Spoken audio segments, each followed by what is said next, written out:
Hello बच्चों, good morning. Welcome to reaction classes. कैसे हैं आप लोग? लास्ट वीडियो में जैसा कि हमने बताया था आप लोग को लिमिटिंग रिएक्टेंट के बारे में, आज मैं आप लोग को इक्विवेलेंट वेट के बारे में बताने जा रहा हूँ। इक्विवेलेंट वेट का मतलब होता है कंपैरिजन करना है किसी से, है ना। तो इसका बहुत ही सिंपल आपका एक फार्मूला होता है, उसको आप समझ लेंगे तो किसी भी कंपाउंड का इक्विवेलेंट वेट हम लोग निकाल सकते हैं।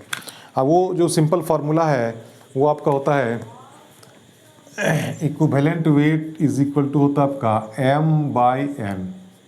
याद रखिए, equivalent weight is equal to होता है m/n। आपको m समझना है। m बोलते हैं आपका किसी भी कंपाउंड का जो एटॉमिक वेट होता है, या किसी भी एलिमेंट के जो एटॉमिक वेट होता है, या फिर अगर कंपाउंड लेंगे तो उसका जो मॉलिक्यूलर मास होता है या मोलर मास होता है, उसी को हम लोग m बोलते हैं।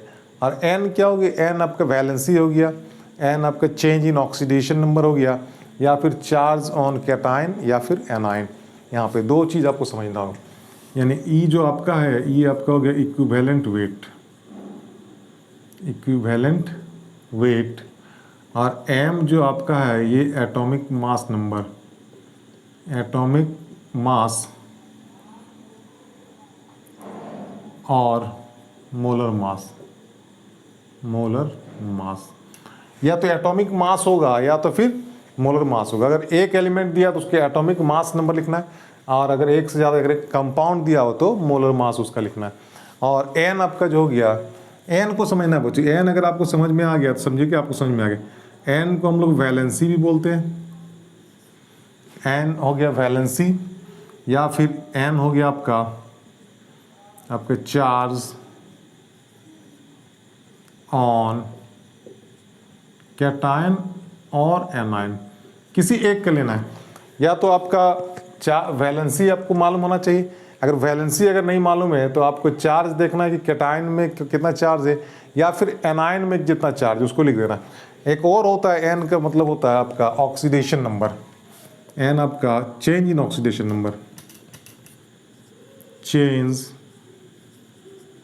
In oxidation number. ये तीन चीज होता है। एन का वैल्यू और भी होता है, एसिडिटी भी होता है, बेसिसिटी भी होता है।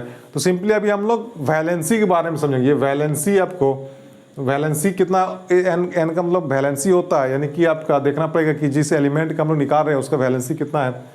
या फिर चार्ज देखना है कैटायन में या फिर चार्ज एनायन में। अगर कंपाउंड दिया तो कैटायन का चार्ज लेंगे या फिर एनायन का चार्ज लेंगे। या फिर चेंज इन ऑक्सीडेशन नंबर। जैसे यहाँ पे अगर हम लोग बात करेंगे कुछ एलिमेंट्स का, हम लोग वैलेंसी जैसे लिखेंगे, इसको लिख लेंगे। वैलेंसी आप जानिएगा तभी जाकर आप इसको निकाल सकते हैं। जैसे यहाँ पे आपको दिया एलिमेंट्स दिया हुआ, यहाँ पे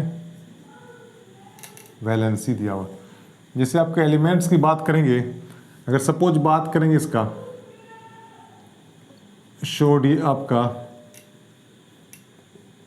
सोडियम का या फिर पोटेशियम का या फिर आपका ये सब का आपको होता है 1।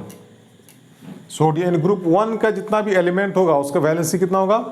1 हो जाएगा। सोडियम हो, पोटेशियम हो, या फिर और भी जो भी इसमें ग्रुप 1 में आता है इसका हो जाता है 1 हो जाता है। अगर बात करेंगे मैग्नीशियम का या फिर कैल्शियम का तो इसका वैलेंसी कितना हो जाता है? 2 हो जाता है। ग्रुप 1 का वैलेंसी 1 होता है, ग्रुप 2 का वैलेंसी 2 होता है, ग्रुप 3 का वैलेंसी 3 होता है। तो यहाँ पे अब बात करेंगे इसका एल्यूमिनियम का, तो एल्यूमिनियम का आपको कितना हो जाएगा? 3 हो जाएगा। अगर बात करें ग्रुप 17 का, यानी फ्लोरीन का, क्लोरीन का या फिर ब्रोमीन का, आयोडीन, ग्रुप 17 का जिसको हम लोग हैलोजन ग्रुप बोलते हैं, उसका वैलेंसी की बात करेंगे तो उसका वैलेंसी कितना होता है? 1 होता है। एक्चुअली हम लोग यहाँ पे साइन नहीं देख रहे हैं, सिर्फ हम लोग वहाँ पे देख रहे हैं कि प्लस माइनस हम लोग यहाँ पे नहीं लगा रहे हैं। सिर्फ हमको याद रखना है कि वैलेंसी कितना होता है। ऐसे ही सबका प्लस होता है और इसका क्या होता है? माइनस होता है। ये आपको जब डिटेल्स में हम लोग क्लासरूम में जब पढ़ते हैं वहाँ पे हम लोग बताते हैं। आपको याद रखना कि वैलेंसी सिंपली कितना हो, फ्लोरीन, क्लोरीन, ब्रोमीन, इसका 1 हो गया। अगर ऑक्सीजन की बात करेंगे, सल्फर की बात करेंगे, इसका वैलेंसी जनरली आपका ये होता है 2 हो जाता है। या फिर अगर बात करेंगे आपका और CO3 का, कार्बोनेट का, तो इसका वैलेंसी 2 होता है। NO3 का तो इसका वैलेंसी 1 होता है। या फिर आपका और भी बहुत सारा है, कार्बोनेट हो गया। सल्फेट का वैलेंसी बात करेंगे, SO4 का बात करेंगे, क्योंकि सब में -2 होता है एक्चुअली में, -2, इसका -1, इसका -2, तो इसका वैलेंसी कितना हो गया 2 हो गया। यानी कार्बोनेट का वैलेंसी 2 हो गया, नाइट्रेट का 1 हो गया, सल्फेट का आपका 2 हो गया। ये सब वैलेंसी दिया हुआ। वैलेंसी याद होने से फ़ायदा ये है कि आपको आसानी से इक्विवेलेंट वेट हम लोग निकाल सकते हैं। जैसे OH माइनस का, तो OH माइनस का जो होता है, OH माइनस का वैलेंसी आपको 1 होता है। अब यहाँ पे अगर बात करेंगे हम लोग, और भी बहुत सारा है, आपको सिंपली थोड़ा सा हमने आइडिया दे दिया कि वैलेंसी किसको बोलते हैं। तो वैलेंसी का मतलब कंबाइनिंग कैपेसिटी, किसी भी कंपाउंड को कंबाइन करने का जो कैपेसिटी होता है, इसी को हम लोग वैलेंसी बोलते हैं यार। वैलेंसी आपका याद होना चाहिए सब। वैलेंसी याद रहेगा तभी आप इक्विवेलेंट वेट आराम से निकाल सकते हैं। जैसे आपसे बोल दिया कि इक्विवेलेंट वेट निकालना है ऑक्सीजन का, तो इक्विवेलेंट वेट क्या होगा M/N हो जाता है। और ऑक्सीजन का M मतलब एटॉमिक मास में कितना 16 होता है। यहाँ पर वैलेंसी कितना होता है ऑक्सीजन का 2 हो गया, कितना हो गया, यानी आपका 8 हो गया। यानी इक्विवेलेंट वेट ऑफ ऑक्सीजन कितना हो गया आपका 8 हो गया। यही आपको हो गया ऑक्सीजन का इक्विवेलेंट वेट कितना हो गया 8 हो गया। अगर आपको बोलेंगे हाइड्रोजन, देखो यहाँ पे हाइड्रोजन भी होगा जी, यहाँ पे हाइड्रोजन जो होता है, हाइड्रोजन का भी कितना होता है 1 ही होता है। अगर आपसे बोले इक्विवेलेंट वेट ऑफ हाइड्रोजन, तो इसका भी कितना हो जाएगा M/N, यानी M/N, और M कितना है इसका 1 है, और इसका ये 1, यानी कि आपका simply 1। Equivalent weight of hydrogen कितना हो जाएगा 1 हो जाएगा।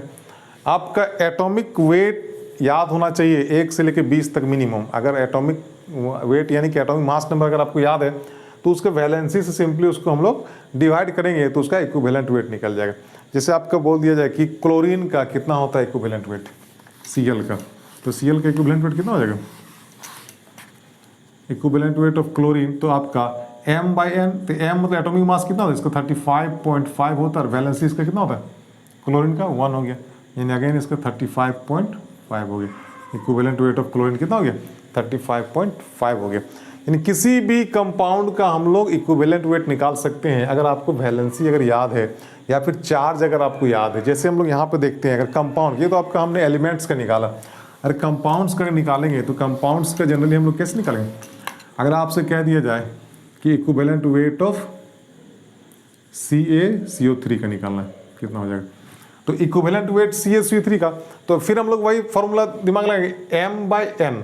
M क्या आपका मोलर मास है, कंपाउंड तो यहाँ मोलर मास हो जाएगा, और N हो गया आपका दोनों में से किसी में से कैटायन का या फिर एनायन का, दोनों में से चार्ज देखना। जैसे कैल्शियम, कैल्शियम अगर आपको मालूम है तो कैल्शियम कितना है यहाँ पे 2 होता है ना। या फिर कार्बोनेट की बात करेंगे तो कार्बोनेट का भी देखिए CO3 का भी यहाँ पे देखिए आपको कहाँ पे Ca2 का भी, ये भी आपका यहाँ पे 2 ही होता है। देखो ये इसका ऐसे है, कन्फ्यूज नहीं करना आप लोग। तो कहने का मतलब ये है कि कार्बोनेट का देखना है या फिर कैल्शियम को देखना है, यानी कैटायन वाला पार्ट देखना है या फिर एनायन वाला पार्ट देखना है। ये टूटेगा तो Ca++ टूटेगा और CO3 -2 में, या 2 - टूटेगा।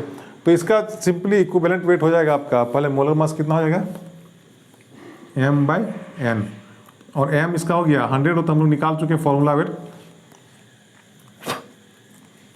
देखिए जो फॉर्मूला में वेट होता है उसी को हम मोलर मास बोलते हैं। यानी आप कितना कैल्शियम का देखो 2 हो गया, किसी एक का देखना है दोनों में से, कैल्शियम का या कार्बोनेट। अब यहाँ से कट गया, कितना हो गया 50 हो गया, यानी 50। इक्विवेलेंट वेट ऑफ CaCO3 कितना हो गया 50। अगर आपसे बोला इक्विवेलेंट वेट निकालना है किसका NaOH का, तो M/N, तो M इसका कितना होता है, NaOH का कितना होता है 40 होता है ना, तो ये आपका 40 हो गया। और N देखना यहाँ पे सोडियम का देखना Na+, सोडियम कितना होता है 1 होता है, या फिर OH- का भी 1 ही होता है, किसी एक का भी नहीं तो 1, यानी इसका हो गया 40। इक्विवेलेंट वेट आपके NaOH का कितना हो गया 40 हो गया। बहुत ही आसान है बच्चों। इक्विवेलेंट वेट जानने के लिए आपको उसका फॉर्मूला वेट या मोलर मास जानना पड़ेगा, और उसको N समझना है। N क्या है, N आपका दिया हो, N इस सब का वैलेंसी, इसी को हम लोग N बोलते हैं। यहाँ पे N हम लोग लिख देते हैं, इसी को हम लोग N बोलते हैं। बात समझ में आई? यानी कि N का मतलब वैलेंसी हो गया, या फिर चार्ज हो गया कैटायन में या फिर एनायन में, या फिर चेंज इन ऑक्सीडेशन नंबर भी होता है। इसका भी हम लोग क्वेश्चन देखेंगे। अब यहाँ पे हम लोग देखते हैं, ये तो कंपाउंड के बारे में। आप कुछ और भी कंपाउंड देखते हैं, जैसे H2SO4।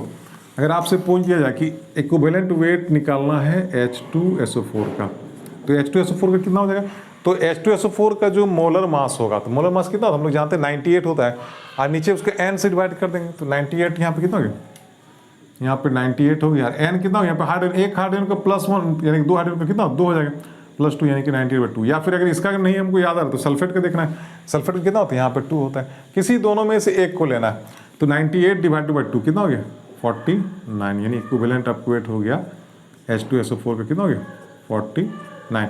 बहुत ही आसान है बच्चों, देखिए इक्विवेलेंट वेट में कुछ नहीं करना है, उसका मोलर मास आपको याद होना चाहिए किसी भी कंपाउंड का, या फिर उसका मॉलिक्यूलर वेट जो भी है फॉर्मूला वेट। और एन को समझना है, एन आपका चार्ज हो गया, या फिर कैटायन का चार्ज या फिर एनायन का, कंपाउंड में किसी का भी चार्ज आपको समझ में आया, जैसे कि यहाँ पे हाइड्रोजन का, यहाँ पे सल्फेट का, दोनों में से किसी को भी अगर आपको पता चल गया तो आप उसमें से उसको काउंट कर सकते हैं।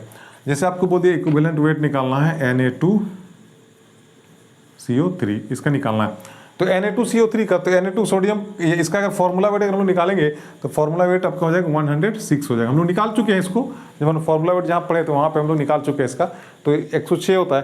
यहाँ पे देखिए सोडियम का 1 का 1 होता है, 2 का यहाँ पे 2 हो जाएगा, 2 से डिवाइड हो गया। या फिर अगर ये हमको समझ में नहीं आ रहा है कैटायन, तो हमको एनायन देखना है, कार्बोनेट का अगर यहाँ पे क्या था, कार्बोनेट का आपका देखिए यहाँ पे 2 होता है। तो जब 2 होता है 2 से डिवाइड करें, किसी दोनों में से किसी एक को पहचानना है आपको। जब पहचान में आ गया तो उसको वहाँ पे डिवाइड कर देना। तो इसको 2 से डिवाइड कर दिया तो अगेन कितना हो गया 53, यानी इक्विवेलेंट वेट आपका हो गया 53 Na2CO3 का।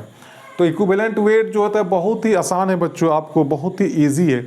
अगर आप चाहें तो इसको आप आसानी से याद कर सकते हैं। सिर्फ आपको ये अगर टेबल अगर आपको याद है, इसमें से आपको वैलेंसी अगर याद है तो आप इक्विवेलेंट वेट को आराम से निकाल सकते हैं किसी भी कंपाउंड का।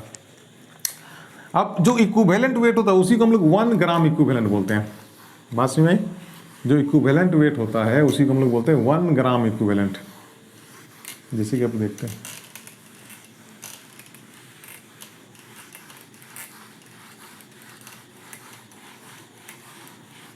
केमिस्ट्री बहुत ही आसान है बच्चों, थोड़ा सा आपको लाइन बाय लाइन पढ़ना पड़ेगा।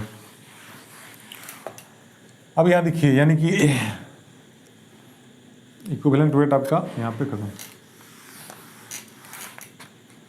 अब आ गया आपको ग्राम इक्विवेलेंट। यानी इक्विवेलेंट वेट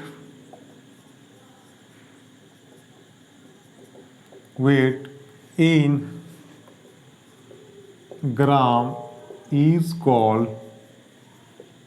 1 ग्राम इक्विवेलेंट। यानी इक्विवेलेंट वेट जो होता है किसी भी कंपाउंड का, उसको हम लोग 1 ग्राम इक्विवेलेंट बोलते हैं यहाँ पे। यानी कि आपका अगर आपसे बोलेगा 1 ग्राम इक्विवेलेंट ऑफ ऑक्सीजन तो कितना हो जाएगा? तो ऑक्सीजन का जो इक्विवेलेंट वेट होता है, इक्विवेलेंट वेट कितना होता है? ऑक्सीजन का 8 होता है ना, 16/2 8, यानी कि 8 हो गया। अगर आपसे बोलेगा 1 ग्राम इक्विवेलेंट ऑफ हाइड्रोजन तो इसका भी कितना हो जाएगा? 1 ही हो जाएगा। जो इक्विवेलेंट वेट होता है वही उसका ग्राम इक्विवेलेंट होता है। यानी कि इक्विवेलेंट 1 ग्राम इक्विवेलेंट जितना भी बराबर होता है जो उसका इक्विवेलेंट वेट होता है। यहाँ पे equivalent weight in gram is called 1 gram equivalent. यानी 1 ग्राम इक्विवेलेंट बराबर जो इक्विवेलेंट वेट को जो हम लोग ग्राम में लिखते हैं, जैसे 8 ग्राम, यही हो गया 1 ग्राम। यानी कि 1 ग्राम इक्विवेलेंट बराबर होता है 1 ग्राम आपका हाइड्रोजन, 1 ग्राम इक्विवेलेंट ऑक्सीजन बराबर होता है 8 ग्राम ऑक्सीजन। अगर आपसे बोल दिया जाए 1 ग्राम इक्विवेलेंट ऑफ CaCO3 बराबर कितना ग्राम हो जाएगा? तो जो CaCO3 का जो इक्विवेलेंट वेट हो जाएगा वही ग्राम में आपका आंसर हो गया। तो CaCO3 का इक्विवेलेंट वेट हम लोग कितना निकाला? 50 निकाले। यानी 1 ग्राम इक्विवेलेंट ऑफ CaCO3 बराबर हो गया 50 ग्राम। तो ये तो आपका हो गया ग्राम इक्विवेलेंट। यानी किसी भी कंपाउंड का जो इक्विवेलेंट वेट होगा उसमें खाली ग्राम लगा देंगे तो वही आपका 1 ग्राम इक्विवेलेंट वेट हो जाएगा। जैसे कि आपका ऑक्सीजन का इक्विवेलेंट वेट होता है 8, इसमें ग्राम लगा दिए, इसका 1 ग्राम इक्विवेलेंट ऑफ ऑक्सीजन बराबर हो गया 8 ग्राम। 1 ग्राम इक्विवेलेंट आपका ऑफ हाइड्रोजन बराबर कितना हो गया? 1 ग्राम। 1 ग्राम इक्विवेलेंट ऑफ CaCO3 बराबर कितना हो गया? 50 ग्राम। चूंकि इसका इक्विवेलेंट वेट कितना 50 होता है। यानी किसी भी कंपाउंड का जो इक्विवेलेंट वेट होगा उसी को हम लोग बोलते हैं 1 ग्राम इक्विवेलेंट। बात समझ में आई? बहुत ही इंपॉर्टेंट। अब यहाँ पे देखिए इसका यूज़ कहाँ पे होता है ग्राम इक्विवेलेंट का। और एक चीज़ और, अगर 2 कंपाउंड दिया हुआ है तो जो इक्विवेलेंट वेट का जो रेशियो होगा कंपाउंड A और कंपाउंड B का, उसके वेट के रेशियो के, यानी कि यहाँ पे उल्टा हो गया। एक मिनट, मान ली 2 कंपाउंड दिया, एक A दिया हुआ और एक B दिया हुआ, तो जो वेट का रेशियो जो A का होगा, wait of A divided by wait of B, तो इसी का हो जाएगा equivalent weight of A divided by equivalent weight of B।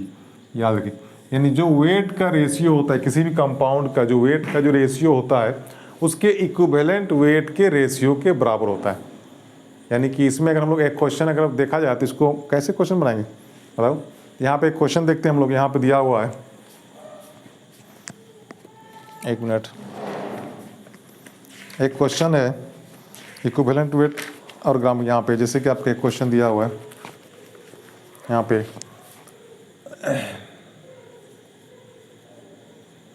7.4 gram of a metal hydroxide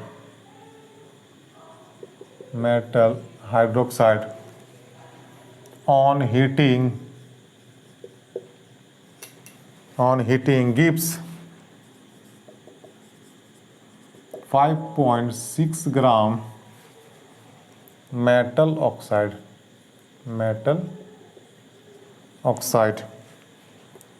Find the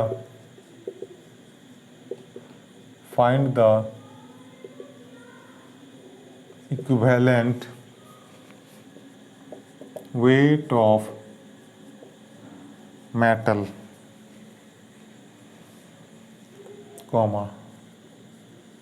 metal hydroxide and metal oxide.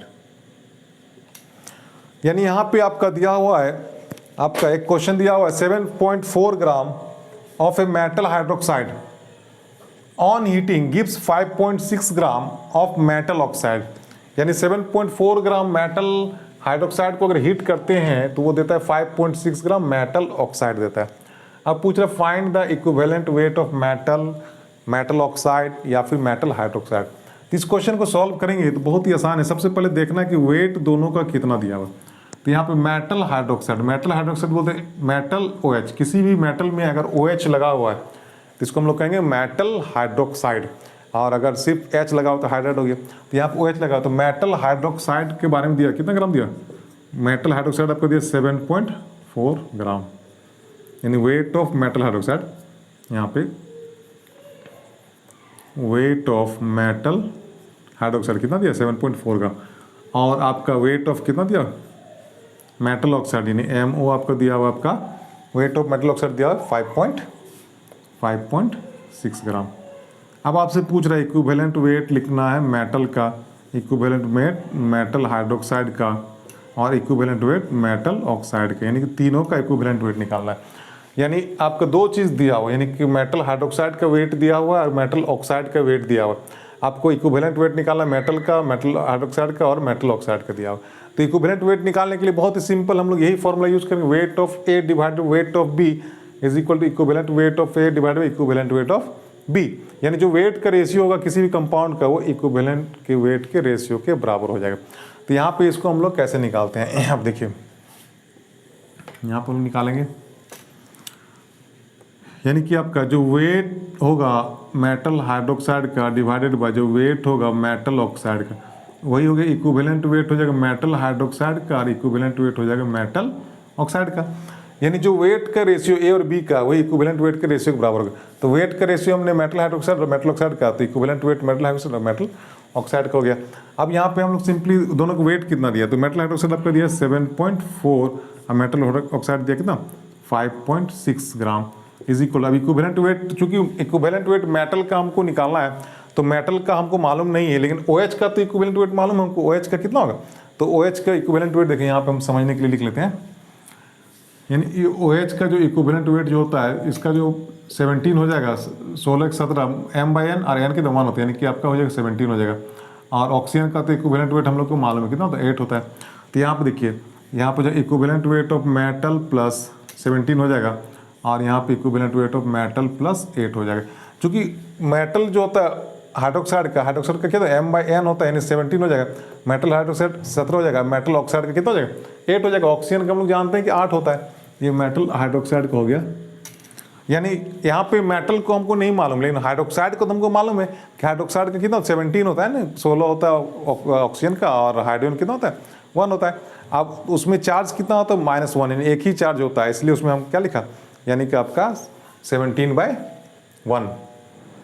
अब यहाँ पे देखिए इसमें पॉइंट हटाओ तो हो जाएगा 74 divided by 56 is equal to equivalent weight of metal plus 17 divided by equivalent weight of metal plus 8।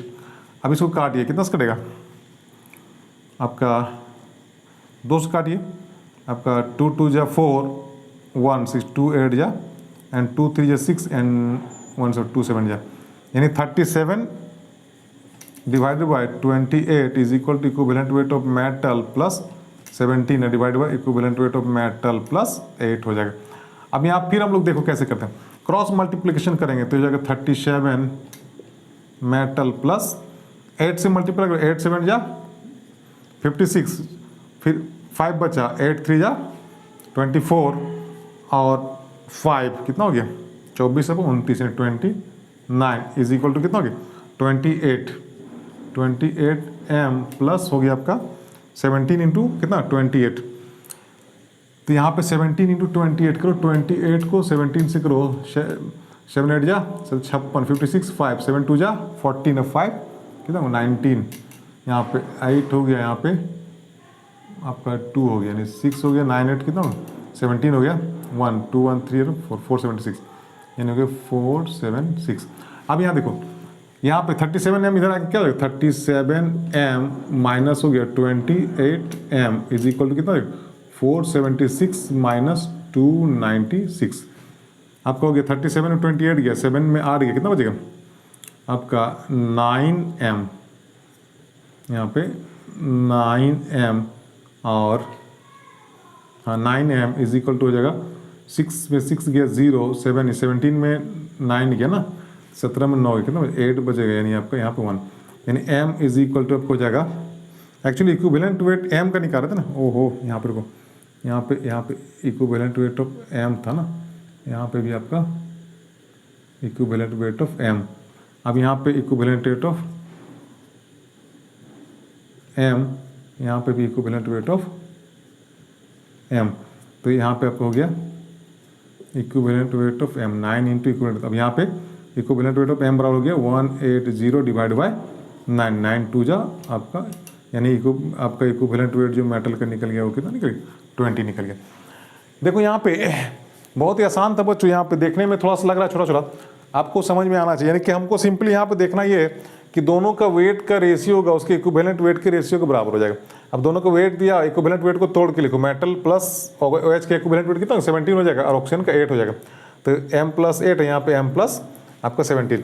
अब यहाँ पे जब इकट्ठा तो यहाँ पे आपका 37/28 आ गया। अभी आप क्रॉस मल्टीप्लिकेशन करो तो यहाँ पे 37 इंटू कितना equivalent weight of metal plus आपका 37 इंटू आपका 8 से जब मल्टीप्लाई करें 296 है, इज इक्वल टू फिर हो गया कितना 28 इंटू कितना equivalent weight of metal plus फिर आपका 28 इंटू 17, जब इसको हम लोग मल्टीप्लाई किया तो 476 है, ये हो गया। अब ये 28 को इधर लाएंगे 37 माइनस 28 इधर आप 296 को इधर ले आएंगे तो 476 माइनस 296 तो आपका 9 equivalent weight of metal is equal to 180 हो जाएगा। तो इक्विवेलेंट वेट ऑफ मेटल कितना 180/9 दैट इज आपका 20। तो इक्विवेलेंट वेट मेटल का कितना आ गया 20 आ गया। अब हमको निकालना किसका है, हमको निकालना है आपका मेटल का भी निकालना है, मेटल ऑक्साइड का भी निकालना है ना। तो यहाँ पे हम लोग लिखेंगे इक्विवेलेंट वेट ऑफ मेटल। देखो बहुत ही आसान था, इसमें थोड़ा सा लगा कि बड़ा है, बड़ा नहीं है, बहुत ही आसान। इसको कंसेप्ट को सिर्फ समझे। यहाँ पे देखिए अब हम लोग निकाले थे क्या, इसको मिटा ही देते हैं। देखो यानी कि आपका इक्विवेलेंट वेट कितना आ गया मेटल का, इक्विवेलेंट वेट आ गया मेटल का आपका 20 आ गया। अब इक्विवेलेंट वेट हम लोग को निकालना मेटल हाइड्रोक्साइड, तो बराबर हो गया equivalent weight of metal plus 17, यानी कि हो गया 20 प्लस 17 दैट इज 37। अब इक्विवेलेंट वेट हो गया मेटल ऑक्साइड बराबर हो गया equivalent weight of metal plus आपका ऑक्सीजन का ना, ऑक्सीजन कितना 8 होता है, यानी आपका 20 प्लस 8 दैट इज 28। तो तीनों का निकल गया हमको, इक्विवेलेंट वेट मेटल का भी निकल गया, इक्विवेलेंट वेट मेटल ऑक्साइड का हाइड्रोक्साइड का भी निकल गया, इक्विवेलेंट वेट मेटल ऑक्साइड का भी निकल गया। तो इसमें सिंपली आपको ये समझना था कि वेट का रेशियो बराबर इक्विवेलेंट वेट का रेशियो कर देना। अब वेट का रेशियो दिया रहेगा, इक्विवेलेंट वेट मेटल का आपको निकालना रहेगा, बाकी उसके साथ जो भी रहेगा, चाहे कार्बोनेट रहेगा या फिर हाइड्रोक्साइड रहेगा या फिर आपका सल्फेट रहेगा, उसका हम लोग निकाल लेंगे। जैसे यहाँ पे अगर आपको नहीं समझ में आती, यहाँ पे देखिए कुछ इक्विवेलेंट वेट लिख देते हैं यहाँ पे। जैसे equivalent weight of metal hydroxide का होता है equivalent weight of metal plus 17, equivalent weight of metal oxide बराबर होता है equivalent weight of metal plus O8। आपका इक्विवेलेंट वेट ऑफ अगर मेटल कार्बोनेट अगर दिया हुआ है तो ये हो गया equivalent weight of metal plus carbonate का कितना होता है, कार्बोनेट का होता है आपका 60 है, 60/2 यानी कि यहाँ पे 30 हो जाएगा, कार्बोनेट 30 हो जाएगा। Equivalent weight of metal sulphate, अगर सल्फेट दिया हुआ तो इसको equivalent weight of metal plus sulphate का होता है 48, 96 होता है उसका मोलर मास। अब मोलर मास जितना होता है उससे अगर हम लोग फिर डिवाइड करेंगे 2 से तो ये होगा 48।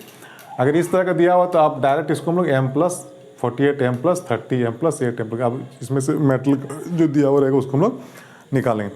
तो आज हम लोगों ने क्या सीखा बच्चों, यानी कि इक्विवेलेंट वेट कैसे निकाला जाता है किसी भी एलिमेंट्स का या किसी भी कंपाउंड का। फिर ग्राम इक्विवेलेंट के बारे में हमने समझा, ग्राम इक्विवेलेंट किसको बोलते हैं। तो ग्राम इक्विवेलेंट किसको कहते हैं, यानी किसी भी मैटर किसी भी कंपाउंड का जो इक्विवेलेंट वेट होगा उसी को हम लोग 1 ग्राम इक्विवेलेंट बोलते हैं। अब यहाँ पे हम लोग इसी को हम लोग ग्राम इक्विवेलेंट को अगर हम लोग लिमिटिंग के टर्म में जानेंगे तो कंपाउंड में जिसका ग्राम इक्विवेलेंट कम रहेगा वो समझो कि लिमिटिंग रिएक्टेंट होगा। तो इसके बारे में हम लोग नेक्स्ट क्लास में डील करेंगे कि कैसे लिमिटिंग रिएक्टेंट और ग्राम इक्विवेलेंट में रिलेशन निकालेंगे और किसी भी प्रॉब्लम का सॉल्व करेंगे। तो आज के क्लास कैसा रहा बच्चों, आज के क्लास में हम लोगों ने सिर्फ सीखा कि कैसे इक्विवेलेंट वेट को हम लोग निकालते हैं। तो ये आपका इक्विवेलेंट वेट जनरली आपका एग्जाम में पूछता है, कंपटीशन वगैरह में पूछता है, आपका 11-12 में बहुत कम ये पूछा जाता है, जनरली ये नीट या फिर जेई मेंस एडवांस में पूछा जाता है। तो चूंकि आपको तो भाई तैयारी करना है या तो एडवांस या जेई का भी साथ में लेके चलना है और नीट का भी लेके चलना है, तो ये सब जानना बहुत ही ज़रूरी है। तो आज के लिए बस इतना ही इक्विवेलेंट वेट हम लोगों ने सीखा। अब नेक्स्ट क्लास हम लोग सीखेंगे कि इक्विवेलेंट वेट और लिमिटिंग रिएक्टेंट में क्या रिलेशन है, कैसे हम लोग इक्विवेलेंट वेट से हम लोग लिमिटिंग रिएक्टेंट या ग्राम इक्विवेलेंट से लिमिटिंग रिएक्टेंट के बारे में पढ़ेंगे। तो आज के लिए इतना है बच्चों, ओके, थैंक यू।